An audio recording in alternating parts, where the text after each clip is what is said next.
उसका नाम है ग्रिग्नार्ड रिएजेंट्स। जो ग्रिग्नार्ड रिएजेंट्स होता है ना उसको बोलते हैं जीआर, उसको शॉर्टकट में जीआर बोलेंगे, है ना। जरा इसके बारे में एक बात सुनिए।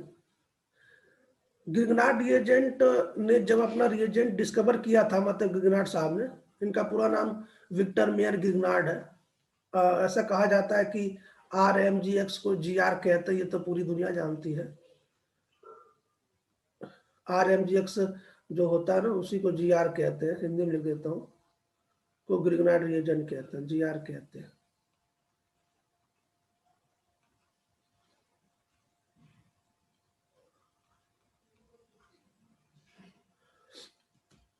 जरा मेरी बात ध्यान सुनिएगा। तो ऐसा कहा जाता है बच्चों ने कि RMGX जो ग्रिग्नार्ड रिएजेंट उसको विक्टर मेयर ग्रिग्नार्ड ने डिस्कवर किया था। तो जब इन्होंने डिस्कवर किया था ना तो उस समय इनको इतना सम्मान नहीं मिला। भाई लोगों को पता नहीं था ना कि इतना कमाल का ये रिएजेंट है। तो इनके एक स्टूडेंट है निकोलाउस। निकोलाउस ने क्या किया ना, इस ग्रिग्नार्ड रिएजेंट का ना सभी से रिएक्शन करा के दिखाया, सभी से मतलब RX एल्किल हैलाइड से, अल्कोहल से, ईथर से, सभी से, मतलब इन्होंने सभी से रिएक्शन करा के दिखाया। और रिएक्शन करा के दिखाया कि देखो साहब ये एक वर्सेटाइल रिएजेंट है और ये सभी से रिएक्शन करता है और ये बहुत इंपॉर्टेंट है।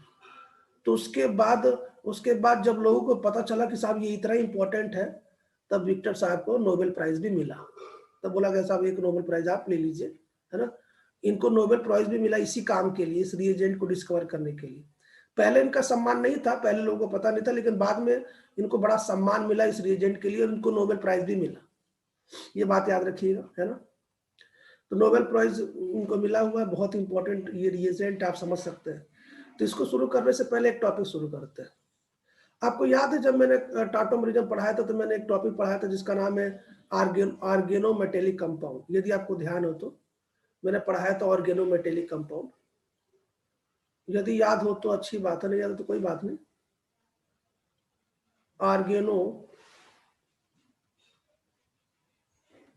ऑर्गेनोमेटेलिक कंपाउंड्स, और इसके बारे में तो आप लोग वहां भी जिक्र करते हैं, क्या बोलते हैं, कोऑर्डिनेशन कंपाउंड, ऑर्गेनोमेटेलिक कंपाउंड्स। इसको हम लोग शॉर्ट करके बोलेंगे OGM कंपाउंड, है ना।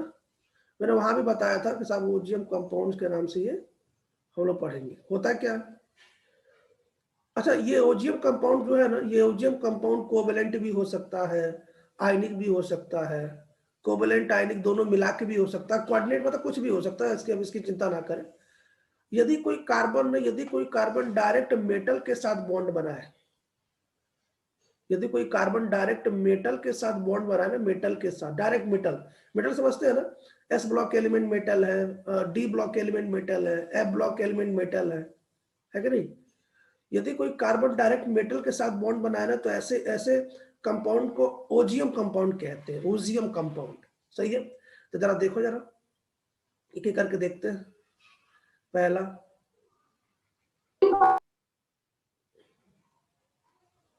करीब 62 स्टूडेंट ऐड हुए हैं अभी तक, बाकी सो रहे हैं, कोई बात नहीं। आप जरा देखो, क्या ये कार्बन के साथ डायरेक्ट मेटल ने बॉन्ड बनाया, तो साहब ये OGM कंपाउंड है।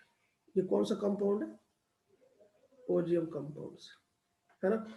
अगर कार्बन के साथ, मतलब अगर कार्बन डायरेक्ट मेटल के साथ जुड़े तो ऐसे कंपाउंड को OGM कंपाउंड कहा जाता है ना। दूसरा याद देखो, मान लीजिए कि आपने एक सोडियम इथॉक्साइड ले लिया,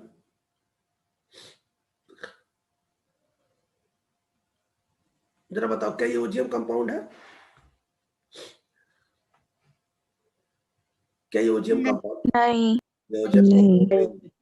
क्योंकि कार्बन डायरेक्ट मेटल से नहीं जुड़ा है, ये OGM कंपाउंड नहीं है। सिंपल सी बात आ रही है, OGM कंपाउंड है, ये OGM कंपाउंड है और ये OGM कंपाउंड नहीं है। अच्छा, जो भी स्टूडेंट थोड़ा सा लेट से ऐड हो रहा है ना, मैं उनसे रिक्वेस्ट करता हूँ कि कृपया वो समय से ऐड हुआ करें, क्योंकि ये टॉपिक तो आप ना छोड़े और उसके बाद की कोई भी टॉपिक ना छोड़े ना, तो फिर आगे चल के आपको दिक्कत होगी। खैर,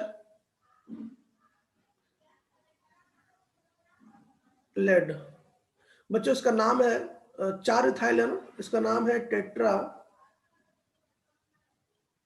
इथाइल लेड। आपने कभी ना कभी इसका नाम सुना होगा, मैं शॉर्टकट लिखता हूँ, इसको बोलते हैं TEL. TEL, tetraethyl lead. TEL के नाम से बड़ा फेमस है, पेट्रोलियम इंडस्ट्री में इसका कहीं ना कहीं यूज होता है, बहुत फेमस है ये टेल, टेट्राइथाइल लेड। खैर, तो टेल, मुझे बताइए क्या आपको टेल ये ऑर्गेनिक मेटेलिक कंपाउंड दिख रहा है? ये आपका ऑर्गेनिक मेटेलिक कंपाउंड है ना। इसके बाद मान लीजिए आपने 4 एसीटेट ले लिया, टेट्रा एसीटेट आपने लेड ले लिया, बताइए क्या ये ऑर्गेनिक कंपाउंड है? ये ऑर्गेनिक कंपाउंड नहीं है, क्योंकि डायरेक्ट कार्बन उस मेटल से नहीं जुड़ा है। ठीक है, जरा इतनी फोटो ले लो, ऑर्गेनिक मेटेलिक कंपाउंड समझ में आ रहा है ना, ये OGM, इतनी फोटो लो फास्ट।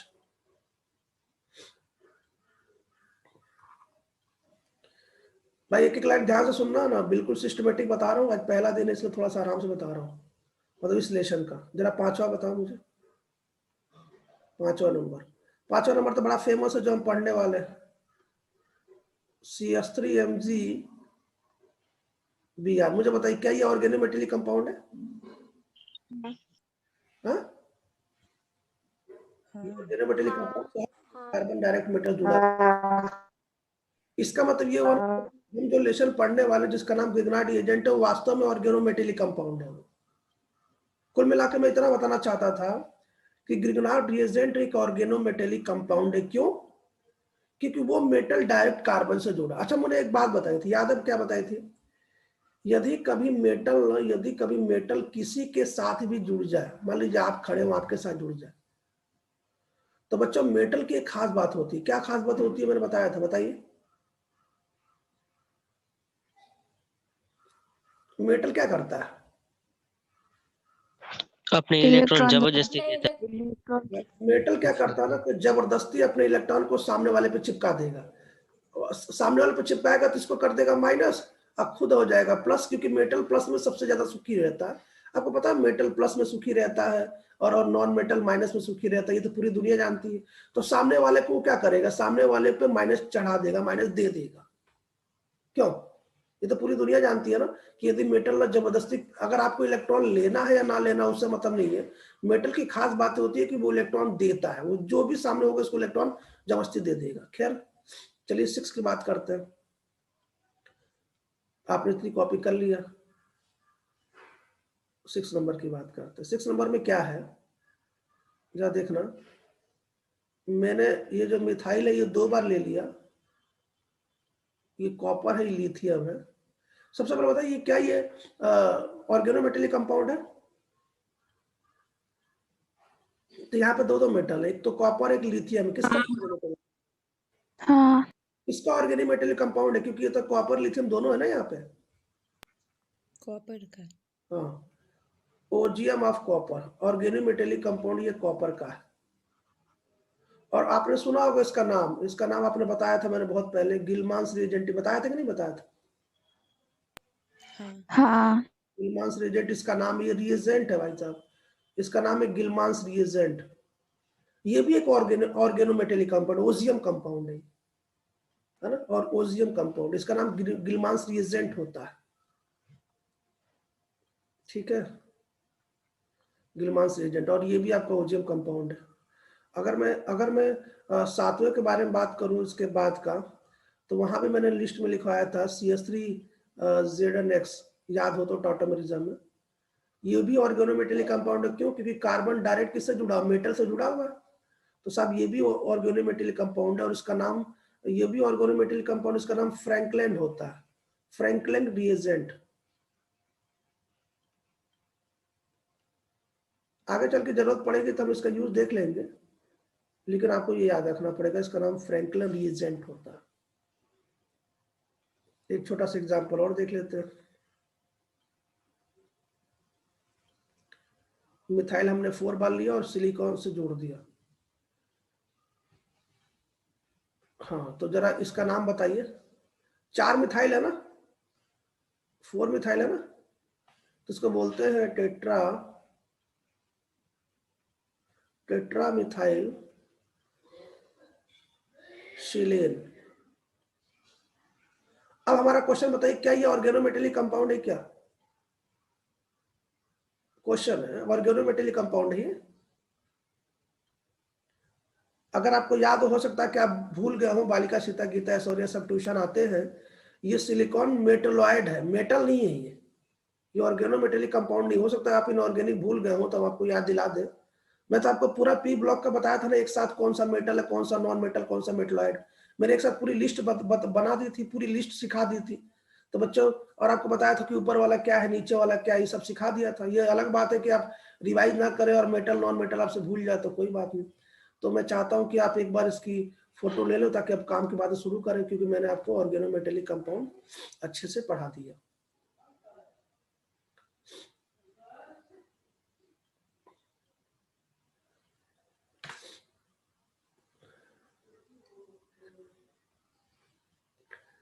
इसको हटाओ, इसको हटा रहा हूं। अच्छा, आपको पता ना ऑर्गेनोमेटेलिक कंपाउंड मतलब ऐसा कोई भी कंपाउंड, ऐसा कोई भी कार्बन जो मेटल से जुड़ा हो। तो अगर कोई मेटल डायरेक्ट कार्बन से जुड़ा है तो मेटल क्या करेगा, मेटल अपने इलेक्ट्रॉन को कार्बन को दे देगा। जब कार्बन को दे देगा तो कार्बन पे माइनस आ जाएगा, मतलब उसे कार्बेनाइन कहते हैं। तो मान लो किसी रिएक्शन में आपको कार्बेनाइन की जरूरत है, मान लो, तो आपको क्या लेना चाहिए, आपको क्या लेना चाहिए, आपको ऑर्गेनोमेटेलिक कंपाउंड ले लेना चाहिए। क्यों, समझ नहीं रहा यार। ये जो ओजीएम होता है ना, ओजीएम कंपाउंड जो होता है, मैंने वहां भी ये बात लिखी थी टॉटोमेरिज्म में, OGM compounds are good source of carbanion. OGM compound carbanion का सबसे अच्छा सोर्स है। जैसे मान लीजिए कि आपने ये ले लिया, एल्काइल सोडियम ले लिया, तो ये तुरंत का तुरंत आपको कार्बेनाइन दे देगा। क्यों, मान लीजिए कि आपने RMGX भी ले लिया, तो मेटल क्या करेगा, मेटल तुरंत इसको इलेक्ट्रॉन देके ये भी कार्बेनाइन आपको दे देगा। मान लीजिए कि आपने गिलमांस ले लिया, तो ये भी आपको कार्बेनाइन दे देगा। आप याद करो, मैंने एक बार बताया था, जितने भी कार्बेनाइन है जो कि ओजीएम से मिलते हैं, वो सब के सब ना, वो के सब गुड न्यूक्लियोफाइल भी होता है और बहुत अच्छे बेस भी होता है। बताया था ना, कार्बेनाइन बहुत तगड़ा बेस है, कार्बेनाइन बहुत अच्छा न्यूक्लियोफाइल भी है। ये बात याद रखिएगा, ये बहुत अच्छा। जितने भी ऑर्गेनोमेटेलिक कंपाउंड से जो कार्बेनाइन बनाए जाते हैं ना, वो सब के सब बहुत स्ट्रॉन्ग बेस भी होते हैं, बहुत तगड़े न्यूक्लियोफाइल भी होते हैं, क्योंकि अभी हमें इसकी जरूरत पड़ेगी। इसकी फोटो ले लें।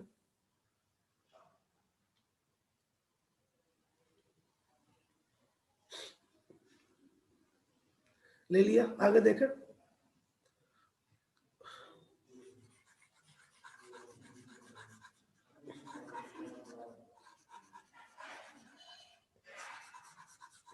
आगे देखते हैं बच्चों, अब ग्रिग्नार्ड रिएजेंट कैसे बनाया जाता है, प्रिपरेशन।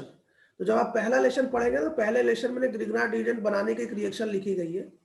अगर आप एनसीईआरटी रिवाइज करेंगे तो एनसीईआरटी में कैसे बनाया जाता है, देखो बड़ा सिंपल काम है। क्या करते हैं, कोई भी एल्काइल हैलाइड लेते हैं, कोई भी नहीं ले सकते, क्योंकि अभी तो हम लोग इसमें डिटेल पढ़ने वाले हैं ना कि कौन सा एल्काइल हैलाइड वास्तव में ग्रिग्नार्ड रिएजेंट नहीं देगा, है ना, वो तो अभी थोड़ी देर पढ़ेंगे हम लोग। तो कोई भी एल्काइल हैलाइड ले लेते हैं, कोई भी नहीं, मतलब याद रखिएगा, एल्काइल फ्लोराइड GR नहीं बनाता। कैसे नहीं बनाता देखेंगे। तो बच्चों होता क्या ना कि इसकी रिएक्शन Mg से कराते हैं। Mg एक मेटल है, और जो सॉल्वेंट लेते हैं वो ईथर लेते हैं, ड्राई ईथर। क्यों सॉल्वेंट लेते हैं ड्राई ईथर, ये भी हम देखने वाले हैं। तो होता क्या ना कि R और X के बीच में ना Mg इंसर्ट हो जाता है, ऐसे बनता है RMgX, और इसी को ग्रिग्नार्ड रिएजेंट कहते हैं। अच्छा, इसकी कोई मैकेनिज्म ना अभी तक मतलब फिक्स नहीं है, सर्टेन नहीं है। ऐसा कहा जाता है ना कि R और X के बीच में Mg ना इंसर्ट हो जाता है, इसलिए मैं ऐसे बता रहा हूँ। अगर होता तो मैं भी बता देता, जैसे R और X के बीच में Mg आ जाता है, ऐसा लोग कहते हैं। इसकी कोई मैकेनिज्म सर्टेन नहीं है ना, तो इसलिए मैं इसकी मैकेनिज्म आपको बता नहीं रहा हूँ, लेकिन ये बात याद रखिएगा। तो ये प्रिपरेशन हो गया। अब प्रश्न ये है कि सर हमारे पास तो बहुत सारे ग्रिग्नार्ड रिएजेंट है, ये 1 डिग्री का R ले लो, 2 डिग्री का ले लो, 3 डिग्री का ले लो, नॉर्मल ले लो, तो सर कौन सा ग्रिग्नार्ड रिएजेंट हमारे लिए सबसे अच्छा है। तो भाई इसकी भी बात देख लो, स्टेबिलिटी ऑफ ग्रिग्नार्ड। भाई आप ये सब देखेंगे तभी तो रिसर्च शुरू करेंगे। स्टेबिलिटी ऑफ GR, तो जब भी कभी आपको ग्रिग्नार्ड रिएजेंट की स्टेबिलिटी देखनी हो ना, तो मुझे एक बात बता, ग्रिग्नार्ड एजेंट क्या करता है? ग्रिग्नार्ड एजेंट क्या करता है? ग्रिग्नार्ड एजेंट ये करता है, जैसे मान लीजिए कि आपके पास ये एमजी है, तो एमजी क्या करेगा? एमजी इस बॉन्ड को तोड़ेगा और इस पे प्लस चिपका देगा और अपने पे माइनस ले लेगा। मतलब ग्रिग्नार्ड एजेंट क्या बनाता है? कार्बेनाइन बनाता है, कार्बेनाइन। तो जो जितना स्टेबल कार्बेनाइन बनाएगा ना, वो ग्रिग्नार्ड एजेंट उतना ज्यादा स्टेबल होगा। तो कुल मिला के ना आपको क्या करना, कुल मिला के ना आपको स्टेबिलिटी ऑफ कार्बेनाइन देखना है बस, स्टेबिलिटी ऑफ कार्बेनाइन। अब कौन सा कार्बेनाइन? ऐसा नहीं कि कोई और कार्बेनाइन। देखिए जो कार्बेनाइन ना जीआर ने बनाया है, प्रोड्यूस्ड बाय जीआर। अब मुझे एक बात बताइए, कार्बेनाइन कहाँ स्टेबल होता है? जहां ज्यादा क्राउडिंग हो कि जहां कम क्राउडिंग हो? कम क्राउडिंग। ये तो हम लोग बहुत पहले से पढ़ते आ रहे हैं कि जहां पे सबसे कम क्राउडिंग हो कार्बन अणु वहां ज्यादा सुखी होगा। तो मैं आपसे क्वेश्चन पूछना चाहता हूं, जैसे मैं लिख रहा हूं, जैसे ये मैंने लिख दिया CH3MgX और ये मैंने बना दिया 1 डिग्री CH3CH2MgX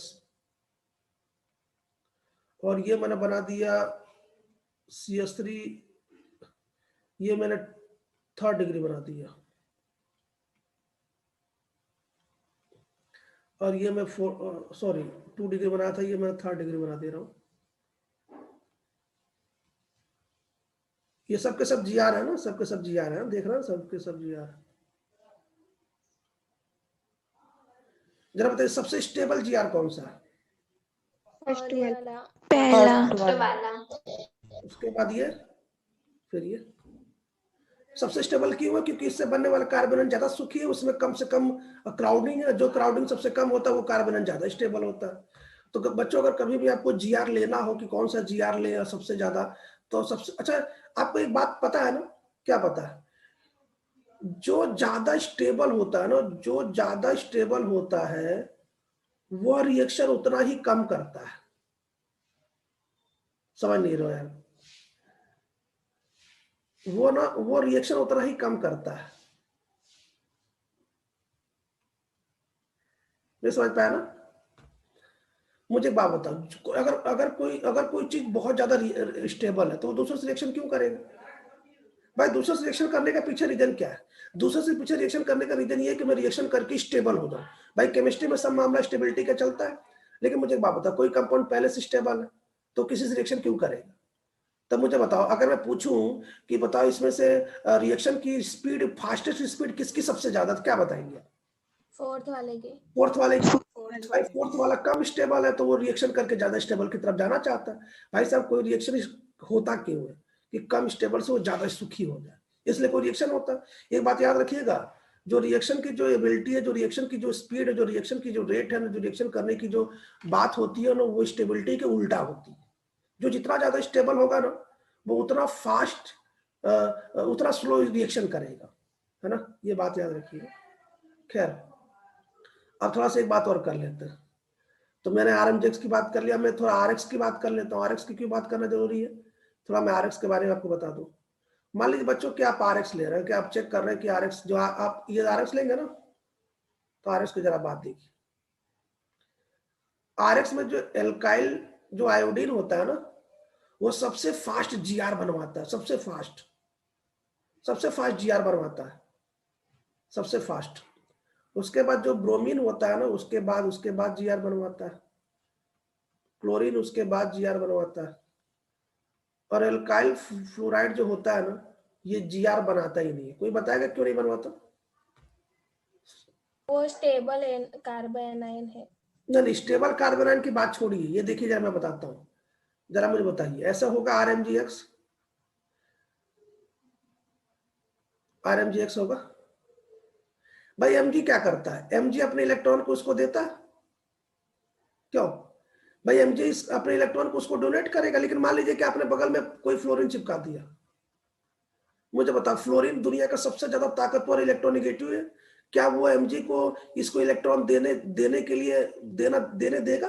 आप सोचिए भाई, क्या फ्लोरीन Mg को इलेक्ट्रॉन देने देगा? जब Mg को इलेक्ट्रॉन नहीं देने देगा तो क्या ये कार्बेनाइन बनेगा? नहीं बनेगा। तो कुल मिला के जीआर नहीं बनेगा। समझ नहीं रहे यार? भाई Mg सामने वाले मेटल को दूसरे को इलेक्ट्रॉन नहीं देने देगा ना, क्योंकि फ्लोरीन इतना ज्यादा इलेक्ट्रोनेगेटिव है कि वो सामने वाले को मना करेगा, इलेक्ट्रॉन उल्टा खींच लाएगा वो, है ना। इसलिए ना एल्काइल फ्लोराइड कभी भी ना Gr नहीं बनाती, ये बात याद रखिए, ठीक है। इसकी फोटो ले लो फास्ट। मैंने आपको जितना बताया ना उतना सिस्टमेटिक कॉपी में नोट कर लेना, चिंता ना करो, इससे कोई एक्स्ट्रा नहीं है, एकदम बिल्कुल सिस्टमेटिक कॉपी में नोट करना, जैसे आज Gr नोट करना, जो भी स्क्रीनशॉट आप ले रहे हो, क्योंकि उसकी नोट्स एक दिन बाद दूंगा मैं। तब तक ऐसा नहीं कि बैठे रहे आप नोट्स की वेट करें, सिस्टमेटिक में क्लास में लिख देता हूं, मैं चाहता तो पीडीएफ दे देता, लेकिन बच्चों आपको Gr की फीलिंग नहीं आती, इसको मैं हटा रहा हूँ। तो मैंने आपको Gr के बारे में थोड़ा मोड़ा बता दिया कि कौन सा Gr ज्यादा स्टेबल है, कौन सा Gr सबसे फास्ट रिएक्शन करेगा, कौन सा एल्काइल हैलाइड Gr बनवाएगा, कौन सा Gr नहीं बनवाएगा, ये मैंने आपको अच्छे से बता दिया Gr। अब प्रश्न ये कि सर इसका सॉल्वेंट के बारे में बताइए, सॉल्वेंट कौन सा लेना चाहिए। क्या देखो, मुझे मतलब कितने प्रकार के सॉल्वेंट आपको आपने पढ़ा है? 2। कौन कौन सा? Polar protic, polar aprotic. अच्छा, यही सॉल्वेंट पढ़ा है मैंने। वैसे सॉल्वेंट दो प्रकार का होता है, कौन सा? एक नॉन पोलर, एक पोलर होता है, और पोलर दो प्रकार का होता है, पोलर प्रोटिक और पोलर अप्रोटिक। ये कौन सा तरीका है भाई? दो ही हो सकता है ना, या तो μ0 हो या तो μ0 ना हो। क्यों? अगर μ0 होगा तो क्या होगा? नॉन पोलर सॉल्वेंट, और μ0 नहीं होगा तो पोलर सॉल्वेंट। और पोलर सॉल्वेंट भी दो प्रकार का, कौन सा? पोलर अप्रोटिक सॉल्वेंट, और ये कौन सा होता है? Polar protic solvent. अच्छा, पोलर प्रोटिक सॉल्वेंट किसे कहते हैं?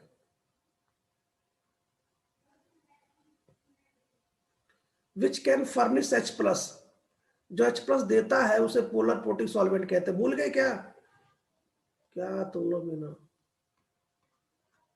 विच कैन फर्निश H+, जो H+ देता है उसे पोलर प्रोटिक सॉल्वेंट कहते हैं, और जो H+ नहीं देता उसे पोलर अप्रोटिक सॉल्वेंट कहते हैं। सिंपल सी बात। पोलर प्रोटिक सॉल्वेंट में एग्जांपल बताइए जरा तो। पानी, कोई भी अल्कोहल ले ले। क्यों? अब पोलर अप्रोटिक में जरा बताइए तो जल्दी से fast. Acetone, DMSO, acetone, DMSO, DMF। Acetone, DMSO जो भी हो। और नॉन पोलर का एग्जांपल तो आपको पता ही बहुत अच्छे से, क्यों? कौन कौन है? बेंजीन, यस, CCl4 भी है, बेंजीन भी है, साइक्लोहेक्सेन। साइक्लो, मतलब बहुत सारे एग्जांपल है इसके। तो एक बार मैंने आपको याद करा दिया कि साफ सॉल्वेंट दो प्रकार के होते हैं, एक नॉन पोलर सॉल्वेंट होता है, एक पोलर सॉल्वेंट होता है। और नॉन पोलर सॉल्वेंट दो प्रकार का होता है, एक पोलर अप्रोटिक, एक पोलर प्रोटिक होता है। कृपया इसको ना भूलें, है ना। अब हम सॉल्वेंट की बात कर रहे हैं, जरा आप फिर से सॉल्वेंट के बारे में सुनिए, ये तो आपको मैंने रिवाइज करा दिया, आप भूल गए थे बच्चों। ईथर के लिए ना देखो जरा, सॉरी, जो Gr है ना, आपने सुना होगा कि जब भी कभी Gr लोगों ने यूज किया होगा उसके लिए ईथर लिया होगा। ईथर एक सॉल्वेंट है। अरे कैसे है जरा मैं पूरा बता देता हूँ, फिर आपको बता रहा हूँ। Ether are based solvent. पहले मैं इसका बता देता हूँ ये ईथर ही क्यों है, बाकी क्यों नहीं है, पहले ईथर के बारे में बताऊं। ईथर आपका बेस्ट सॉल्वेंट है फॉर Gr। Gr के लिए ईथर आपका सबसे तगड़ा, बहुत अच्छा मतलब सॉल्वेंट है। प्रश्न है सर ऐसा क्यों? जरा देखो, ये आपका Gr है बच्चों, आपको पता ना Mg के पास वैकेंट d ऑर्बिटल भी है। Mg अपने पास वैकेंट d ऑर्बिटल लगता है, ये बात याद रखिएगा। तो ईथर क्या करेगा? मैं ईथर में जो ले रहा हूं उसका नाम ये साइड में लिख देता हूं। ईथर में हमको पता है ना कि अगर मैंने यहाँ पे C2H5 ले लिया, अब ऑक्सीजन ले लिया और बगल में यहाँ C2H5 ले लिया, तो इसको ईथर कहते हैं। और इसको लिखने का एक और तरीका, इथाइल ओ इथाइल। इसको लिखने का और तरीका, क्या तरीका जरा बताओ तो। क्या आप ऐसे ले ले, इथाइल कितनी बार भैया? 2 बार, और से ब्रैकेट कर, है कि नहीं? इन सभी का नाम क्या है? इन सभी का नाम है, मैं आईपीएसी नहीं पूछ रहा हूं, कॉमन नहीं पूछ रहा हूं, डाइथाइल ईथर। नाम क्या है इसका? Diethyl ether. अगर दोनों और मिथाइल लिख दूं तो डाई मिथाइल मीथर, अगर एक और इथाइल मिथाइल हो तो इथाइल मिथाइल ईथर। ये कॉमन नेम है। आईपीएसी नाम तो जानते हैं ना, एथॉक्सी एथेन। खैर, तो होता क्या है ना कि ये जो इथाइल है ना, सॉरी ये जो ईथर है ना, ईथर के पास आपको अच्छे से पता है कि लोन, इसके पास लोन पेयर है ऑक्सीजन के पास। ये क्या करता है ना, इस एमजी से कोऑर्डिनेट बॉन्ड बनाता है, ठीक है। और एक ईथर का जो दूसरा मॉलिक्यूल है वो भी क्या करता है ना, इस साइड से कोऑर्डिनेट बॉन्ड बनाता है। और कोऑर्डिनेट बॉन्ड बनाने के बाद ये इस प्रकार से टेट्राहेड्रल फॉर्म में, इस प्रकार से टेट्राहेड्रल फॉर्म में ना बहुत टाइटली ये ईथर सॉल्वेंट क्या करता है ना, एमजी को ना, सॉरी जीआर को होल्ड करके रखा रहता है, बहुत तेजी से पकड़ा रहता है ना। ये आपका टेट्राहेड्रल स्पीसीज के फॉर्म में रहता है, टेट्राहेड्रल स्पीसीज के फॉर्म में रहता है। और मैं इस बात को लिख देता हूं, इस बात को क्या लिख देता हूं कि ईथर क्या करता है ना, ईथर जीआर के मॉलिक्यूल को ना बहुत तगड़ा ना टाइटली ना कैच पकड़ा रहता है। लिख देता हूं,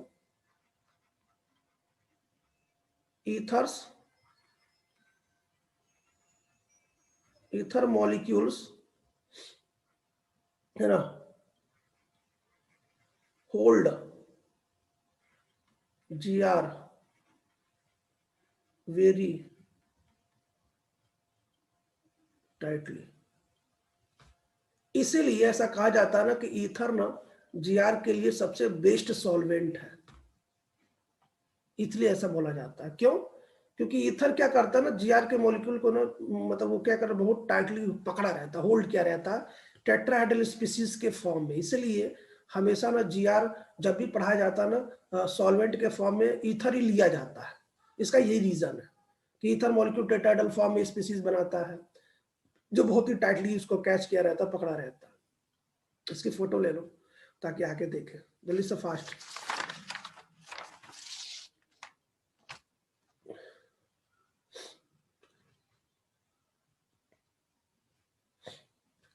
अभी हम सॉल्वेंट के बारे में बता रहे हैं, आपको डिटेल बता रहे हैं एकदम बिल्कुल आराम से।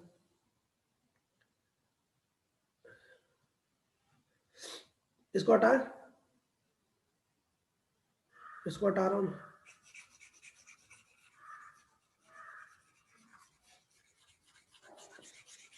अभी आपको मैंने थोड़ी देर पहले बताया कि साहब ईथर जो होता है वो बहुत ही बढ़िया, बहुत अच्छा सॉल्वेंट होता है, बहुत बढ़िया ईथर ऑफ वेट सॉल्वेंट।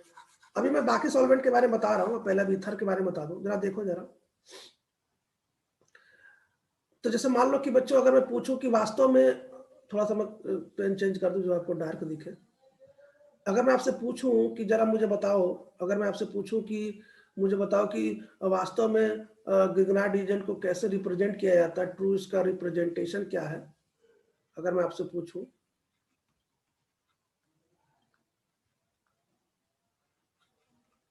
तो वास्तव में अगर गिगनार्ड रीजन को आपको दिखाना है तो सबसे पहले आपको गिगनार्ड रीजन लेना चाहिए, और वो जिस सॉल्वेंट में हो ना, उस सॉल्वेंट को बगल में ब्रैकेट में लिख देना चाहिए। मतलब Grignard agent in the solvent of diethyl ether. अच्छा, मान लीजिए क्या मार्केट में गए, सपोज, ध्यान सुनिए, मान लीजिए मार्केट में गए, आपको ईथर खरीदना है। तो जब मार्केट में जाएंगे ना, जब आप ईथर खरीदने के लिए मार्केट में जाएंगे, तो वो मार्केट में जो ईथर देगा ना, उसके ऊपर एक लेबल लगा रहता है, उसमें बताएगा कि आप मिथाइल मैग्नीशियम ब्रोमाइड ले रहे हैं कि इथाइल मैग्नीशियम ब्रोमाइड ले रहे हैं, और साथ में ब्रैकेट में आपको बताएगा कि आप कौन सॉल्वेंट का ले जा रहे हैं, डाई मिथाइल ईथर का ले जा रहे हैं, डाईथाइल ईथर का ले जा रहे हैं, किसका ले जा रहे हैं, वो पूरा एकदम बिल्कुल उस ईथर के ऊपर पूरा स्टिकर लगा रहता है। मतलब आपको बता देगा कि कौन सा ग्रिग्नार्ड एजेंट ले जा रहे हैं और कौन से सॉल्वेंट का लेके जा रहे हैं। तो वास्तव में तो ग्रिग्नार्ड एजेंट को ऐसे रिप्रेजेंट किया जाता है जो मैंने बता दिया। ये देखो, आरएमजीएस के बगल में ईथर भी लिखना चाहिए। क्यों? क्योंकि ग्रिग्नार्ड एजेंट हमेशा सॉल्वेंट में ही रखा जाता है, क्योंकि उसी के प्रेजेंस में ज्यादा स्टेबल होता है। ठीक है, जरा एक नोट बता रहा हूं, जरा देखो, नोट सुनो। जितने भी ईथर है ना, all ethers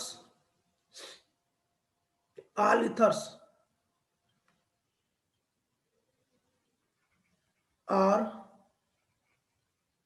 good solvent for GR। जितने भी ईथर है ना जीआर के लिए सबसे अच्छे सॉल्वेंट है, लेकिन बच्चों इसमें एक्सेप्शन है, एक्सेप्ट टू।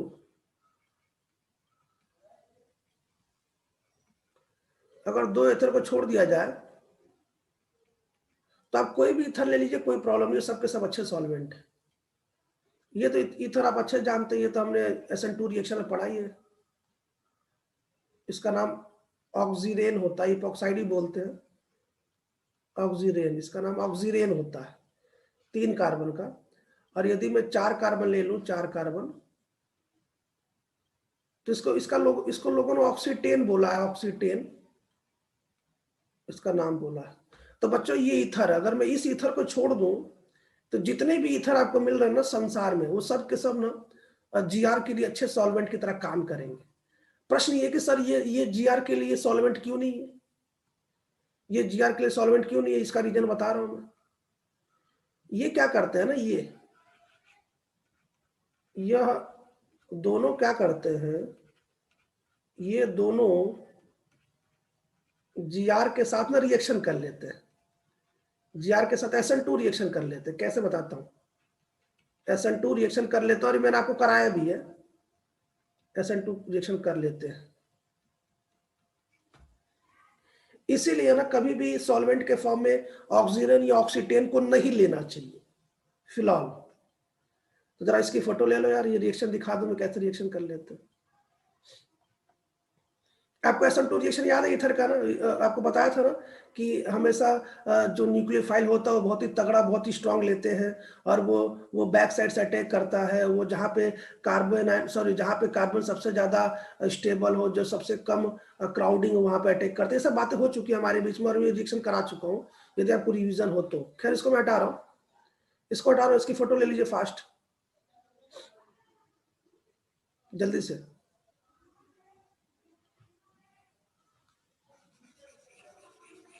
तो बच्चों देख रहे हो ना आप कि आपको जीआर के बारे में कितनी बातें जानना जरूरी था, आप कितनी बातें कम जानते थे, है ना। तो जीआर के बारे में एक एक बात मैं बता रहा हूँ, और मैं आपसे रिक्वेस्ट करता हूँ कि सब बातें आप ध्यान रखिएगा।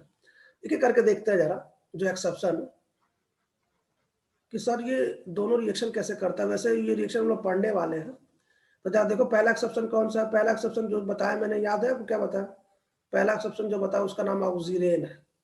तो मुझे एक बात बताओ बच्चों, मान लीजिए कि आपने RMGX ले लिया और उसमें आपने ये ईथर सॉल्वेंट ले लिया, तो RMGX में क्या करता है, ये बड़ा तगड़ा कार्बन आयन देता है। क्यों भाई, ये प्लस है ना, तो कार्बन आयन देता है। और ये बहुत स्ट्रॉन्ग न्यूक्लियोफाइल है, तो ये क्या करेगा, ये बैक साइड से अटैक करेगा और इस बॉन्ड को ऐसे ब्रेक कर देगा। भाई मुझे बात बताओ, जैसे पहले हम लोग पढ़ते थे ना, तब हमें क्या चाहिए, स्ट्रॉन्ग न्यूक्लियोफाइल चाहिए। तो R- बड़ा स्ट्रॉन्ग न्यूक्लियोफाइल भी है, बड़ा स्ट्रॉन्ग बेस भी है, तो क्या करेगा, बैक साइड पर अटैक। तो दोनों ओर क्राउडिंग कोई लफड़ा भी नहीं है, दोनों ओर सेम ही है। तो जरा बताओ क्या होगा, एकदम जरा देखो ध्यान से, ये बॉन्ड ऐसे ही रहेगा, क्यों, और ये यहाँ पे बैक साइड से R जुड़ गया, सही है, और यहाँ पे O- ऐसे आ जाता है। उसके बाद अगर आपके पास पानी होनी है तो आप पानी से ट्रीट करके उसको H+ अप्लाई कर दीजिए, ये अल्कोहल बन जाएगा। मैंने बताया था ना, सेम टू सेम यही रिएक्शन यहाँ भी है। मान लीजिए आपने ऑक्सीटेन ले लिया, तो ऑक्सीटेन में भी ये R- क्या होता है, बहुत ही बढ़िया न्यूक्लियोफाइल है। तो ये क्या करेगा, ये बड़ा न्यूक्लियोफाइल है, तो ये क्या करेगा, इसके बैक साइड पे अटैक करेगा। जैसे बैक साइड से अटैक करेगा तो ये बॉन्ड ब्रेक होगा। तो जरा देखो क्या है, ये तो ऐसा ही है, जिस पर बैक साइड से अटैक किया, ये भी ऐसे ही है, और ये आपका बॉन्ड टूट के O- बन गया, ठीक है ना। तो इसीलिए कभी ना, अच्छा ये SN2 है ना, SN2 अटैक, इसलिए ऐसा कहा जाता है बच्चों ना कि कभी भी ऑक्सीडेन या ऑक्सीटेन को ना इसके लिए नहीं लिया जाता, है ना। जरा इसकी कॉपी कर लो जल्दी से।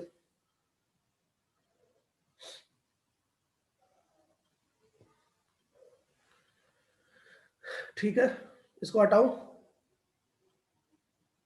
इसको हटा रहा हूं। तो प्रश्न है कि सर आपने सॉल्वेंट के बारे में तो सब बता दिया, लेकिन मुझे अब आपके मन में प्रश्न आ गया सर तो आपने ईथर सॉल्वेंट बता दिया, बहुत अच्छा सॉल्वेंट है, हमें लेना चाहिए, ऑक्सीजन ऑक्सीटेन नहीं लेना चाहिए क्योंकि ये रिएक्शन कर लेता है। प्रश्न ये है कि सर आप पोलर अप्रोटिक के बारे में बताइए, ये रिएक्शन होगा कि नहीं, मतलब ये सॉल्वेंट कुछ काम आएगा कि नहीं आएगा। पोलर प्रोटिक के बारे में बताइए काम आएगा कि नहीं आएगा। सर नॉन पोलर के बारे में बताइए ये काम आएगा कि नहीं आएगा सॉल्वेंट के बारे में। एक एक करके बता दे, ध्यान सुनो, पहले मैं लिख रहा हूं। पहले पोलर प्रोटिक के बारे में। पोलर प्रोटिक जो सॉल्वेंट होता है are not good solvent for GR. क्यों? मुझे बहुत है, पोलर प्रोटिक क्या करता है, H+ फर्निश करता है, H+ फर्निश करता है ना। ध्यान सुनिएगा, प्रश्न ये है कि सर पोलर प्रोटिक सॉल्वेंट आपका जीआर के लिए अच्छा सॉल्वेंट क्यों नहीं है। मान लीजिए कि आपने कोई जीआर ले लिया, ठीक है, आपने कोई जीआर ले लिया और इस जीआर में कोई भी अपने पोलर प्रोटिक सॉल्वेंट डाल दिया। पोलर प्रोटिक सॉल्वेंट मतलब क्या हुआ, जो H+ सप्लाई करे, जो OH- सप्लाई करे, है ना। और जीआर क्या होता है, जीआर बड़ा तगड़ा है, कार्बन आयन का सोर्स है। क्यों? जीआर बहुत तगड़ा कार्बन आयन का सोर्स है, तो ये क्या करेगा, ये तुरंत का तुरंत इस H+ को ले लेगा और लेके ऐसे एल्केन बना लेगा। क्यों? लेके ऐसे एल्केन बना लेगा। तो मुझे एक बात बताइए, आपने जीआर क्यों लिया था, ताकि आपको इससे कार्बन आयन मिले, इसलिए लिया था। लेकिन ये कार्बन आयन ने क्या किया, पोलर प्रोटिक से H+ लेके खुद रिएक्शन करके एल्केन बना लिया। तो आपका कार्बन आयन डिस्ट्रॉय हो गया ना, बेकार हो गया ना आपका कार्बन आयन। समझ नहीं रहो यार भाई, आपका जीआर का कार्बन आयन बेकार हो गया ना, डिस्ट्रॉय हो गया। भाई जीआर में, ग्रिग्नार्ड रीएजेंट में जो सबसे इंपॉर्टेंट है वो कार्बन आयन है। भाई इसी को सुरक्षित रखने के लिए आपने सॉल्वेंट मिलाया था कि भाई हमारा जीआर सुरक्षित रहे, हमारा कार्बन आयन सुरक्षित रहे। लेकिन ये जीआर का जो कार्बन आयन है वो तुरंत का तुरंत किसी भी एसिडिक से रिएक्शन करके एल्केन बना लेगा। तो साहब ये आपका ग्रिग्नार्ड रीएजेंट कार्बन आयन बेकार हो गया। हाँ, अगर आपको मान लीजिए एल्केन बनाना है तो आप लीजिए, तब तो आप फ्री से लीजिए, कोई टेंशन नहीं है। तब आप पानी ले लीजिए, तुरंत एल्कोहल मतलब जो भी बन जाएगा। ही समझ में आ रहा है, क्यों समझ में आ रहा है कि हमने पोलर प्रोटिक सॉल्वेंट क्यों नहीं लिया, क्योंकि साहब इससे लेने से ना जो हमारा ग्रिग्नार्ड रीएजेंट का जो R- वो बेकार हो जाए, इसलिए हमें नहीं लेना चाहिए। ठीक है साहब, ये तो समझ में आ गया। जरा दूसरा देखो, सेकेंड क्या है, पोलर अब सर पोलर प्रोटिक की बात आ गई, पोलर अप्रोटिक बताइए। Polar aprotic is not good solvent, ये भी गुड सॉल्वेंट नहीं है। गुड सॉल्वेंट क्यों नहीं है, मेरी बात ध्यान सुनो। जैसे मान लो बच्चों कोई भी कार्बोनिल कंपाउंड है, ये तो मैं आगे पढ़ाऊंगा, तो होता क्या ना कि ऑक्सीजन की इलेक्ट्रोनेगेटिविटी ज्यादा होती है, तो ये बॉन्ड पार्सली इधर की तरफ स्लाइड हो जाता है, तो इस पे माइनस आ जाता है, इस पे प्लस आ जाता है। और ये जो कार्बन है ये हमेशा इलेक्ट्रॉन डेफिशिएंट रहता है, कमी रहती है इसमें, हम लोग आगे देखने वाले हैं इसको, ये बात याद रखिएगा। अब देखो जरा ध्यान से, मान लीजिए कि आपने कोई ग्रिग्नार्ड रीएजेंट ले लिया, अब मान लीजिए कि आपने कोई पोलर अप्रोटिक सॉल्वेंट ले लिया। पोलर अप्रोटिक सॉल्वेंट में मैं एसीटोन ले लेता हूं, CH3 COCH3। अब आपको अच्छे से पता है कि ये कार्बन बड़ा बेचारा दुखी है, क्यों, और आपको अच्छे से पता है कि ये बड़ा तगड़ा न्यूक्लियोफाइल है, तो क्या करेगा, इस पे अटैक कर लेगा, है ना। जब इस पे अटैक करेगा, मेरी बात ध्यान सुनिएगा बच्चों, जब अटैक करेगा तो यहाँ पे न्यूक्लियोफिलिक एडिशन रिएक्शन होगा। अच्छा, न्यूक्लियोफिलिक एडिशन क्यों होगा आप इसकी चिंता ना करें, मैं बताने वाला हूँ। कभी भी कोई डबल बॉन्ड पे कोई रिएक्शन करता तो उसमें एडिशन रिएक्शन ही होती है। देखो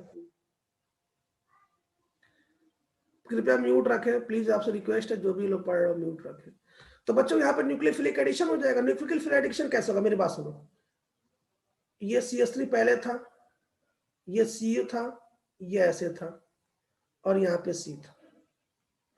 अब ये यहाँ पे R जुड़ गया आके प्लस पे, और ये क्या है, ये प्लस वाला, ये किससे जुड़ेगा, माइनस से, माइनस मतलब MgX इधर जुड़ जाएगा।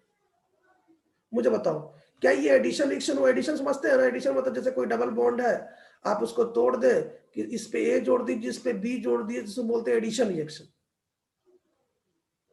क्योंकि न्यूक्लियोफाइल ने पहले अटैक किया, इसलिए इसका नाम है nucleophilic addition reaction.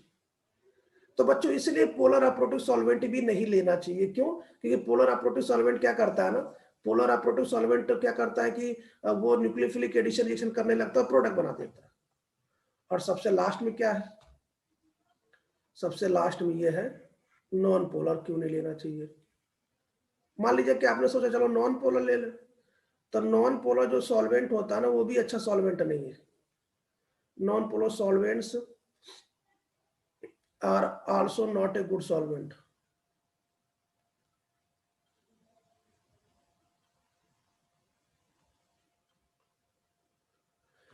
Non polar solvent भी अच्छा सॉल्वेंट नहीं है। क्यों सॉल्वेंट नहीं है? अब इसका रीजन सुनिए। देखो ऐसा है ना, ये जो जीआर को ये टाइटली होल्ड नहीं कर पाता। ये भाई याद है ना, ईथर जैसे टेट्राहेड्रल फॉर्म के रूप में ये टाइटली होल्ड कर पाता है, ये जीआर को होल्ड नहीं कर पाता, ये जीआर को अच्छे से कैच करके नहीं रख पाता। इसलिए नॉन पोलर सॉल्वेंट भी अच्छा सॉल्वेंट नहीं है। कुल मिला के पोलर अप्रोटिक भी अच्छा सॉल्वेंट नहीं है, पोलर प्रोटिक भी नहीं है, नॉन पोलर भी नहीं है। केवल एक ही सॉल्वेंट है जिसका नाम है ईथर, और उसमें ऑक्सीजन और ऑक्सीटेन नहीं है। कृपया आप इसकी फोटो ले लीजिए। अच्छा, जिनको न्यूक्लियोफिलिक एडिशन में प्रॉब्लम हो रही है, चिंता मत करिए, कल की क्लास तक आपको सब दूर हो जाएगा ये सब क्या होता है। फिलहाल कोई दिक्कत किसी को?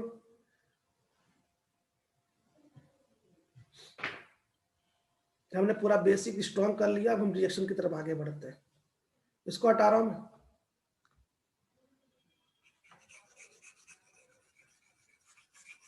अब एक एक करके हम आगे बढ़ते हैं ना।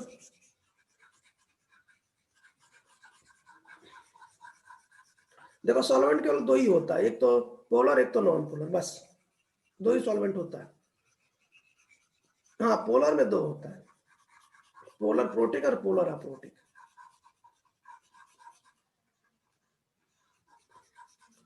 अब एक करके देखते हैं, जरा ध्यान देखना। रिजेक्शन ऑफ जीआर, जीआर के लिए यही सब पढ़ना इंपॉर्टेंट है ना, यही पढ़ना, एक एक करके पढ़ना। पहला आज मैं पढ़ा दूंगा, चिंता ना करें। पहला रिएक्शन, पहला जो रिएक्शन बोलते हैं ना, एसिड बेस रिएक्शन। अच्छा, अभी मैंने जो पढ़ाया था ना, याद है मैंने पोलर प्रोटिक के बारे में जो पढ़ाया था, और मैंने अभी जस्ट थोड़ी में बोला कि पोलर प्रोटिक आपका अच्छा सॉल्वेंट नहीं है क्योंकि H+ फर्निश करता है। तो बच्चों वहां पे एसिड बेस रिएक्शन होती है। कैसे एसिड बेस रिएक्शन? R- एक बेस है और ये आपका H+ देगा, तो एसिड बेस रिएक्शन तुरंत एल्केन बन जाता है। एसिड बेस रिएक्शन देती है, ये बात याद रखिएगा। एसिड बेस रिएक्शन मतलब जिसके पास एसिडिक H हो।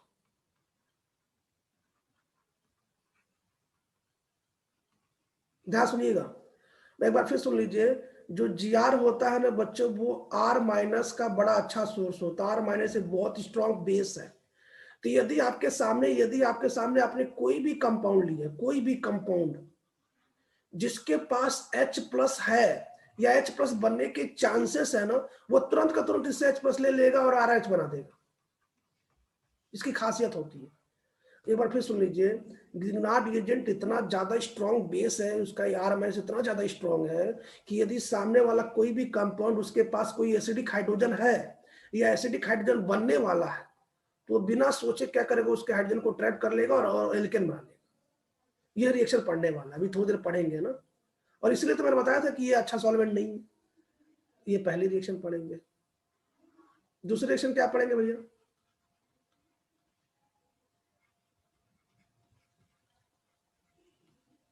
Nucleophilic addition. ये क्या होता है अभी ये भी बताऊंगा। अच्छा, एडिशन रिएक्शन पता नहीं क्या होता है? एडिशन रिएक्शन, एडिशन रिएक्शन का मतलब ये हुआ कि जैसे 4 बच्चे इस क्लास में बैठे हुए, कोई 5वां बच्चा आगे उसमें बैठ गया, उसे बोलते हैं एडिशन रिएक्शन। मतलब ऐड होना, मतलब किसी चीज का बाहर नहीं निकलना। तो न्यूक्लियोफाइल भी एडिशन रिएक्शन करता है, इलेक्ट्रोफाइल भी एडिशन रिएक्शन करता है। कब कौन सा करता है ये भी सिखाऊंगा मैं, फिलहाल तो पहले लिख दूं। तो बच्चों ये केवल कार्बोनिल कंपाउंड के साथ होता है, केवल कार्बोनिल कंपाउंड। कार्बोनिल कंपाउंड किसे कहते हैं, कोई बताएगा? उसमें से भी एल्डिहाइड का सबसे फास्ट होता है और कीटोन का सबसे स्लो होता है। कार्बोनिल कंपाउंड मतलब एल्डिहाइड कीटोन को कहते हैं, ये तो मैं बता चुका हूं ना। तीसरी रिएक्शन तीसरी रिएक्शन लिख देता हूँ, लेकिन जब मैं पढ़ाऊंगा तो आपको समझ में आएगा बच्चों। ये थोड़ा सा SN2TH इसका नाम है, SN2TH। SN2TH ये क्या होता है वो तो पढ़ाऊंगा, समझ में आएगा। SN2TH ना एसिड डेरिवेटिव के साथ होता है। एसिड डेरिवेटिव समझते हो ना? एसिड डेरिवेटिव में भी सबसे ज्यादा फास्ट होता है एसिड हैलाइड के साथ, उसके बाद एसिड एनहाइड्राइड के साथ। ये क्या है सर, कैसे ये फास्ट होता है, ये सभी प्रश्न के आंसर आपको मिल जाएंगे। मैं केवल पहले हेडिंग डाल देता हूं कि कौन कौन सी रिएक्शन हमें पढ़नी है। उसके बाद एस्टर के साथ, और बच्चों सबसे लास्ट में एसिड एमाइड के साथ। एसिड एमाइड भी नहीं लिखेंगे हम लोग। एसिड जैसे एसिड एमाइड क्या होता है, ऐसे एसिड एमाइड है तो बच्चों एसिड एमाइड नहीं लेना चाहिए, क्योंकि एसिड एमाइड में ये जो H होता है ना, इससे ग्रेडिएंट एसिड बेस रिएक्शन करने लगता है। तो हमें एसिड एमाइड का कोई सब्स्टिट्यूएंट देना चाहिए। सब्स्टिट्यूएंट मतलब मैंने हाइड्रोजन अटैक कोई एल्काइल लगा दी, नहीं तो एसिड बेस रिएक्शन होने लगेगा। SN2TH नहीं होगा यहाँ पे, है ना। कैसा अभी देखते हैं अभी, है ना। और फोर्थ रिएक्शन, हमें 4 रिएक्शन पढ़ना है। SN2 reaction, SN2 reaction. SN2 reaction दो ही के साथ होता है, एक तो ऑक्सीजन के साथ और एल्काइल हैलाइड के साथ। इसमें से भी ऑक्सीजन के साथ SN2 रिएक्शन बहुत ही फास्ट है। क्यों? क्योंकि एंगल स्ट्रेन, आपको पता ना, ये बड़ा तकलीफ में इसमें एंगल स्ट्रेन ज्यादा है। एंगल स्ट्रेन ज्यादा है तो बड़ा जल्दी SN2 रिएक्शन करेंगे। तो साहब इसकी फोटो ले लीजिए, ताकि मैं एक एक करके पहला रिएक्शन शुरू करता हूं, जिसका नाम है, एक एक करके स्टार्ट करते हैं। सबसे पहला फर्स्ट, जल्दी से फास्ट। अच्छा मैं पहला बता दूंगा, उसके बाद ही आपको जाना है। प्लीज ये पहली रिएक्शन देख लीजिए, उसके बाद जो लोग, एक दो लोग इधर उधर गायब हो रहे हैं, प्लीज ना गायब हो, क्योंकि रिएक्शन तो देख लो यार, इतना देर से मेहनत की है। हमें ये 4 रिएक्शन पढ़नी है। तो जरा शुरू करने से पहले एक बार फिर सुन लो। शुरू करने से पहले मैं एक बार फिर बता दूं। देखो बच्चों ऐसा है ना, ये जो GR है ना, एक बार फिर सुन लीजिए, ये जो GR है ये R- का सोर्स है, और इसका R जो माइनस होता है बड़ा स्ट्रांग होता है, बहुत स्ट्रांग बेस होता है। मैंने बताया था ना कि अपनी लिस्ट में सबसे तगड़ा स्ट्रांग बेस R- होता है, उसके बाद H2- होता है, इसके बाद एल्काइल सोडियम होता है, बताया था एल्कॉक्सी वाला होता है। ये तो मैं E2 रिएक्शन ही बता चुका हूं, क्यों। और हमने बताया था कि सबसे तगड़ा कार्बन आयन होता है। तो बच्चों अगर मान लीजिए कि आपके सामने कोई भी कंपाउंड हो और उसके पास कोई एसिडिक H+ हो, मान लीजिए एसिडिक H+ दिख रहा है या नहीं दिख रहा है, या उसको ऐसा लग रहा है, इसको लग रहा है कि इसके पास एसिडिक H होगा ना, तो बच्चों ये तुरंत का तुरंत रिएक्शन करके ना RH बना लेता है, और इसी रिएक्शन को कहते हैं एसिड बेस रिएक्शन। यही हम लोग पढ़ने वाले हैं, ठीक है। ठीक है, जरा एक बार फोटो ले लीजिए ताकि शुरू करें फिर से, जाके ये पता रहे ना कि हम लोग क्या बोल रहे हैं। एक एक करके बता रहा हूं, पहले देखना उसके बाद छापना, भी लिखना नहीं है, पहले हम बता लेंगे उसके बाद। इसको हटा रहा हूं। तो बच्चों आपको जरा एसिडिक H के बारे में थोड़ा एक दो बता दूं, उसके बाद ये रिएक्शन शुरू कर रहा हूं। देखो एसिडिक H किसे कहते हैं, एसिडिक H कैसे पता चलेगा सर यहाँ पे एसिडिक H है, ये तो आपको बचपन से पता है। भाई मुझे एक बात बताओ, अगर मैं आपको पूछूं कि एसिडिक H कैसे पता करेंगे कि एसिडिक H+ है यहाँ पे। एसिडिक H मतलब या H+ बोलो, दोनों बात सही है। कैसे पता करेंगे, तो आप क्या बोलेंगे कि सर यदि कोई मोर इलेक्ट्रोनेगेटिव से डायरेक्ट हाइड्रोजन जुड़ा हुआ है तो ये हाइड्रोजन एसिडिक H होता है। ये तो आपको समझ में आ रहा ना, क्यों। एक बच्चों एक टर्मिनल एल्काइन भी तो एसिडिक हो जाता है, ये तो मैंने बताया था ना। टर्मिनल एल्काइन का जो हाइड्रोजन है वो भी तो एसिडिक होता है, क्यों, ये भी तो बताया था ना मैंने। हाँ सर। ये भी हाइड्रोजन एसिडिक होता है, एक और बनाया था मैंने। अच्छा मैंने बोला था ना कि एल्कीन कभी एसिडिक नहीं होता, लेकिन मैंने याद है बताया था, साइक्लोप्रोपेनाइल के बारे में बताया था। साइक्लोप्रोपेनाइल एक ऐसा कंपाउंड बताया था, ये एल्कीन है, ये एल्कीन है, ये एल्कीन है, लेकिन इसका हाइड्रोजन एसिडिक है। इसका हाइड्रोजन एसिडिक क्यों है, इसका एक हाइड्रोजन एसिडिक क्यों है, क्योंकि ये अगर ये एक H+ बाहर निकाल दे तो इससे जो बनने वाला जो कंपाउंड वो एरोमेटिक होता है, इसलिए एसिडिक है ये। बाकी एल्कीन कभी एसिडिक नहीं होता, याद रखिएगा। ये तो एल्कीन है ना, ये देखो ये माइनस है, अब जरा देख लो, क्या ये एरोमेटिक होने, क्या ये एरोमेटिक हो चुका? इसलिए इसका हाइड्रोजन भी एसिडिक होता है। याद रखिए, इतना आपको एसिडिक की लिस्ट याद रखनी है ना। एक और होता, आपने सुना है AMG? बताइए।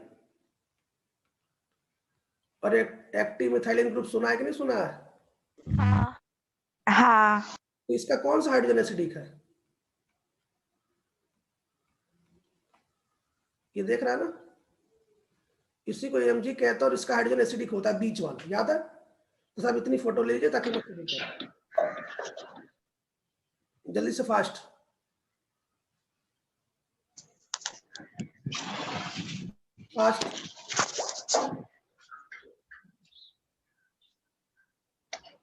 ये एसिडिक एच की कहानी याद है, कभी भूलिएगा मत, इतना एसिडिक एच होता। ये टर्मिनल अल्काइल इसको बोलते। म्यूट कर ले भैया, जो लोग म्यूट नहीं करते म्यूट कर ले, म्यूट ही रख।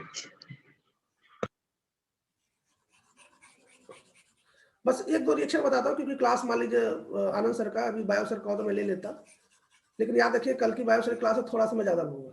जरा पहली रिएक्शन सुनो, जरा ध्यान सुनना। RMG, थोड़ा मैं फास्ट बताऊंगा। RMGX बच्चों, RMGX बड़ा तगड़ा आयर माइनस है, इसके सामने कोई भी लिख लो, कोई भी।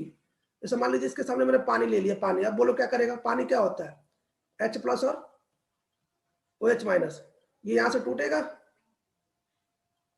उठाना बोलो, RH बना लेगा, और Mg के पास X तो पहले से था और ये OH बन गया। वैसे हमारा ये इनऑर्गेनिक है, ये कोवेलेंट भी हो सकता है, आयनिक भी हो सकता है, हमें इससे कोई मतलब नहीं, हमें इसका सम्मान भी नहीं देना, ये तो केवल मैं बना देता हूँ साथ में। मान लीजिए आपने D2O लिया तो क्या बन जाएगा? D2O लिया तो RD बन जाएगा, क्यों? और यह क्या आ जाएगा? यहाँ पे Mg के साथ OD आ जाएगा और यहाँ पे X आ जाएगा। ये समझ में आ रहा है क्या लिख रहा हूं मैं? अब मान लीजिए कि आपने R-OH ले लिया, तो अभी यहां से टूटेगा पूरा ना, जरा बता दो। ये RH बन जाएगा और Mg के साथ एक X तो था ही, ये OR जुड़ जाएगा, OR- वाला। डैश क्यों किया? ताकि पता चले कि ये इस R और इस R में क्या अंतर है। ठीक है, मान लीजिए आपने HCl ले लिया तो HCl, तो फिर से RH बन जाएगा और Mg के साथ X तो पहले से था, क्लोरीन जुड़ जाएगा।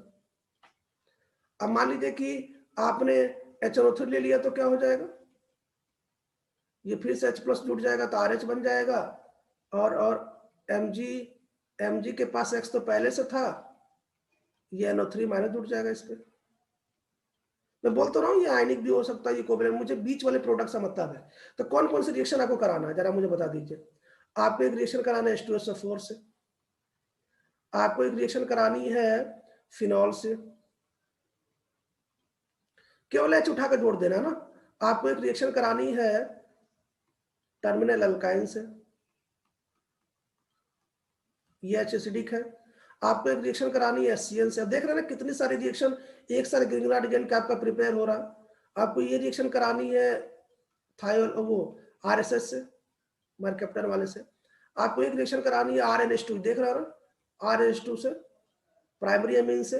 आपको एक रिएक्शन करानी है सेकेंडरी एमीन से भी, क्यों? क्योंकि सेकेंडरी एमीन का भी हाइड्रोजन इसके पास एक एसिडिक H है, ये रिएक्शन करानी है। उसके बाद अभी जो मैंने एक्टिव मिथाइलिन ग्रुप लिखा था उससे रिएक्शन करानी है ना। अभी मैंने जो बेंजीन वाली जो साइक्लोपेंटेन लिखा था वो भी रिएक्शन करानी है आपको। ये आपके लिए होमवर्क है ना, कल आने से पहले, ठीक है। और उसके बाद जस्ट एक रिएक्शन और करानी है कार्बोक्सिलिक एसिड से, R- लिख देता हूं। एक रिएक्शन और करानी है सल्फोनिक एसिड से। ये इसकी फोटो ले लीजिए। इतनी रिएक्शन आप करा के यहाँ तक नोट्स कंप्लीट करके रखेंगे, इसके बाद हम लोग कल पढ़ेंगे। सिंपल है, देख लेना। इसका नाम, सभी का नाम एसिड बेस रिएक्शन है। कुछ नहीं करना साहब, केवल R को इसके साथ चिपका दीजिए और बाकी जो माइनस वाला है ना उसके बाद यहाँ लगा दीजिए बस, ठीक है। इसकी फोटो ले लिया। तो सभी को गुड मॉर्निंग, सभी को थैंक यू। आज की क्लास को ये क्लोज करते हैं, कल मिलेंगे समय से। प्लीज आपसे रिक्वेस्ट है कि रिवाइज करके आइएगा, और मुझे पूरा उम्मीद है कि आपको GR समझ में बहुत अच्छे से आया होगा। Thank you, good morning.